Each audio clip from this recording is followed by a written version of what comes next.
Hi guys, welcome back. I've actually been pretty sick this week.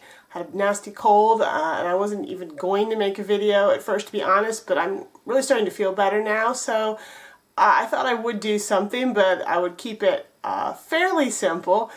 So I picked out this extremely appropriate sort of fantasy plague doctor figure, which I believe is by Wargames Foundry, though I can't find it on their website right now, to be honest. It actually may be there, but it could be buried, or it may be discontinued, or they may just not be selling it at the moment. They kind of change things up there pretty often, but I imagine if you're persistent that you can probably find this guy eventually.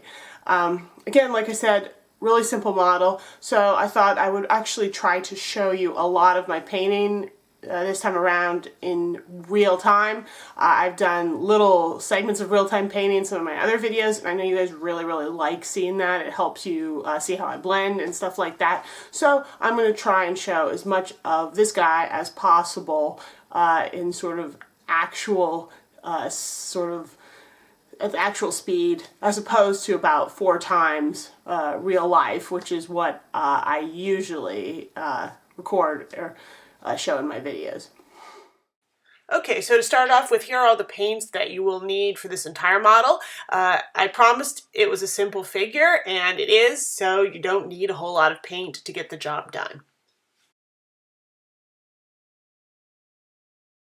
Okay, so I'm going to start off here by base coating the doctor's robes. I decided to go for, a black kind of menacing palette here, though I have seen these plague doctors in other colors. Anyway, I want there to be a nice color cast to my black, so I've made a base with Vallejo black. I mixed in just a bit of royal purple here to start out with. So highlighting is a pretty straightforward procedure with this. All I'm going to do is take that black royal purple mix that I started with. I'm going to begin gradually lightening it by mixing in sky gray. And this first highlight really doesn't have very much sky gray in it at all. You've got some really big flowing robes here without a lot of wrinkles or creases, so that means that it's really important for your kind of transitions to be subtle and your various color layers to be gradual and certainly at first. As you sort of work up to the higher highlights, then you don't usually have to be as subtle. But at this point, I've only really mixed in a very small amount of sky gray, and I'm going to start just kind of building it up on all of the kind of robe areas.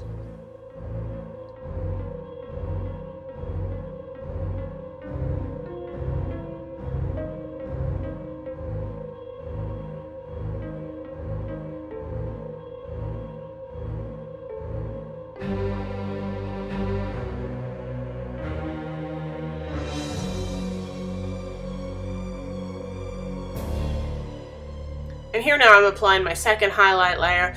I've just added a bit more sky gray in there. If the color maybe looks surprisingly light when I first apply it, that's because often when paint is wet, it may seem lighter and brighter than what it gets after it dries. So if you put some paint and it feels too light to you, don't panic right away. Give it a little bit of a chance to, kind of settle in before you decide that you really need to darken your color.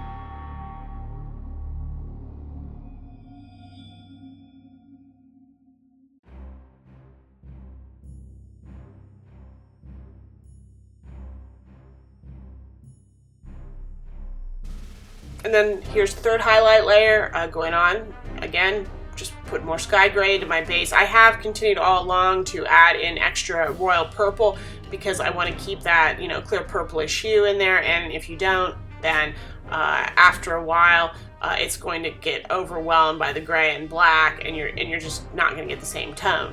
I never, I think, started out promising that this sort of robe was going to be pure black. In fact, it's going to end up being more of a purpley gray shade, just because you know, with a gray at least you can get sort of a bigger range of color. If you want this to be a black robe, that's fine. You can really follow the same procedure that I've been using. You just aren't going to want to highlight it as brightly or as far as I'm doing here. You're just going to want to stop a little bit sooner.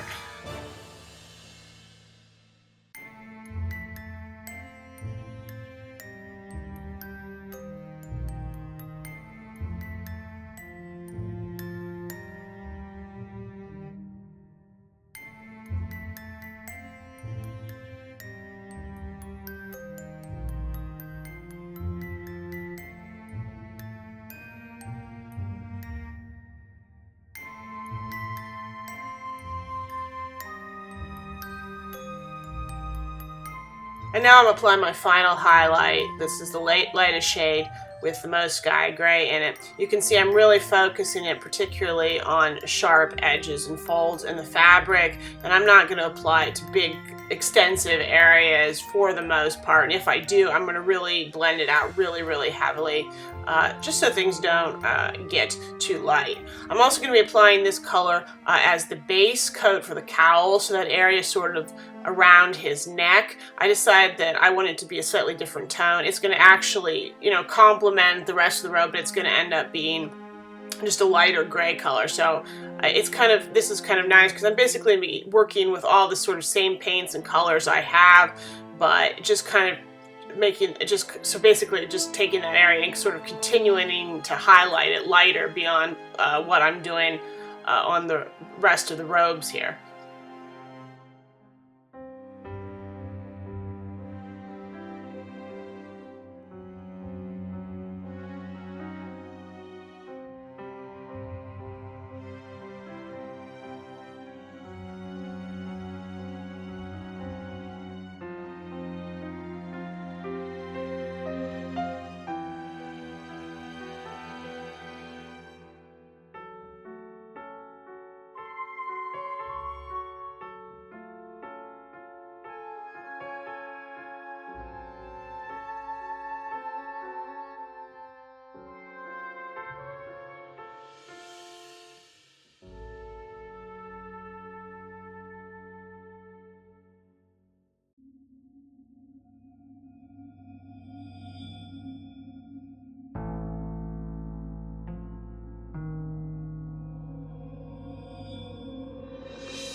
And now, as I said, I'm just going to continue painting the cowl by taking my sky gray and just continuing to add it into the base I already had, just lightening it more and more beyond kind of what it already was, and just building up those extra layers there until it's clearly and noticeably lighter than the rest of the robe.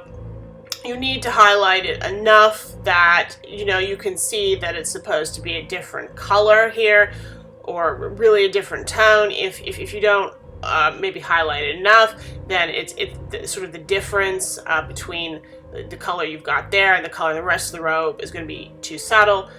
So, you know, feel free to go pretty light here.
Now I'm going to be painting the wood and leather areas with a base coat of German camouflage black brown. So this is going to include his belt, the strap on his mask, his hat band, his gloves, and also the sort of the wooden part of his staff.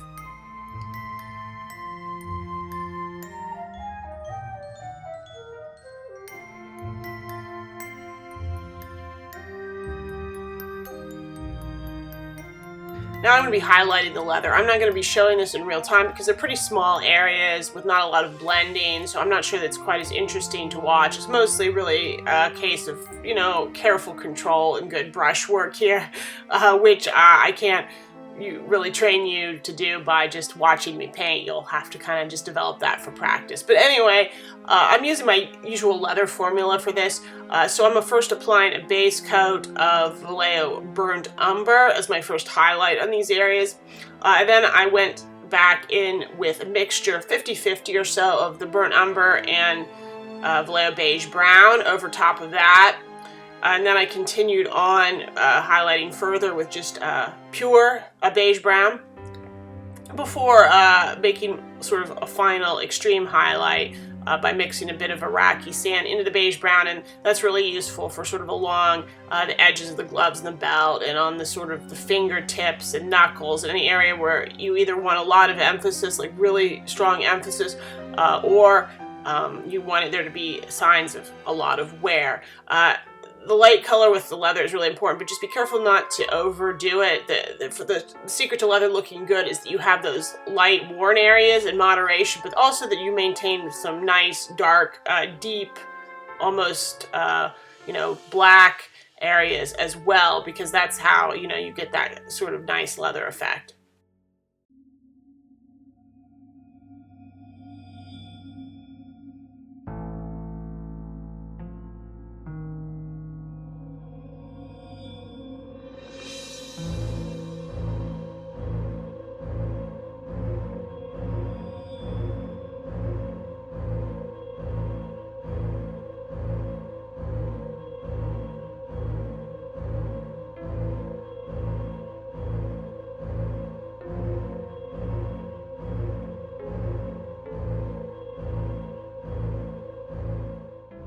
Now the masks that these plague doctors wore were often sort of a very light color, it seems like. So I'm base coating mine here with Vallejo Iraqi sand. I'm just making sure I apply several coats because you'll need that to get good coverage over top of the black undercoat.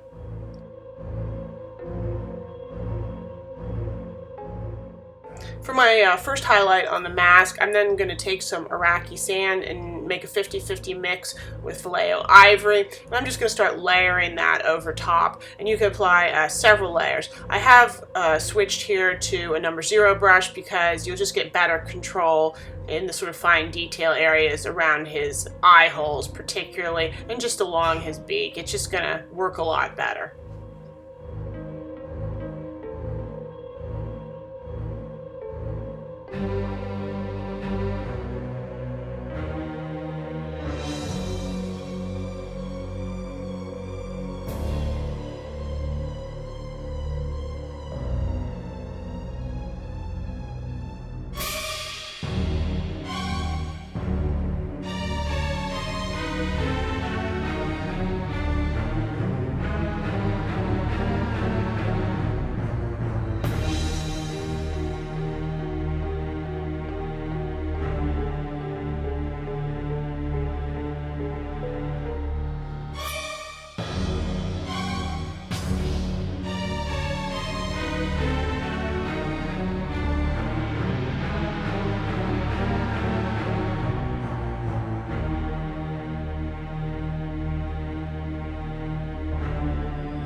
That first highlight is really the most work. You have to spend the most time layering and worrying about coverage, so the succeeding highlights go quite a bit faster, even when you're working in real time.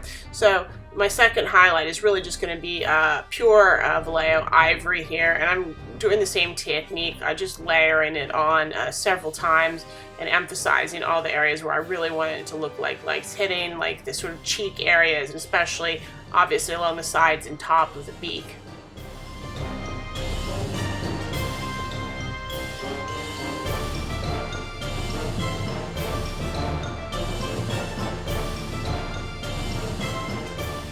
And for some really extra high contrast and real good brightness on the beak, I'm finishing off with the final highlight of pure white.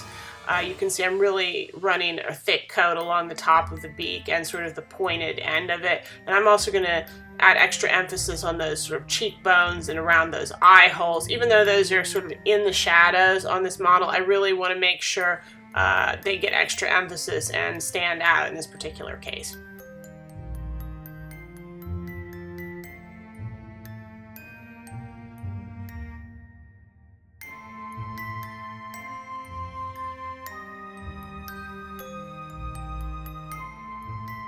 Now I'm going to paint the eyes, and it's important that these look appropriately creepy. It's kind of difficult to reach under here and do these, and you might actually find it easier to do this step before you paint the rest of the mask. It's up to you. I did it afterwards, but it probably did cost me a little more time and trouble. But anyway, I think these were usually sort of pieces of glass, but if you want to reinforce the creepy effect, it's nice to make them some kind of clear color. I'm using green here because green, works very well with the purple tones I've already got in the model, and it's got kind of a sickly connotation. So what I did here was I took some black and I mixed it into some Vallejo Park green flat to create a really dark black-green color as my base coat. And then I just basically did a sort of a almost grading effect highlight over top of it. So sort of towards the front of that eye area, I layered on some pure part green flat and sort of built that up, and then added another higher highlight by just lightening it with some white, so that you get a sort of a transition from effect from a light green on one side to a very almost black green towards the back. And then if you really want to emphasize that glass, shiny, jewel-like effect, when you finished with that sort of transition effect, you want to just take some pure white and kind of dot it sort of somewhere there in that, eye socket, so it looks like there's this reflection hitting the surface.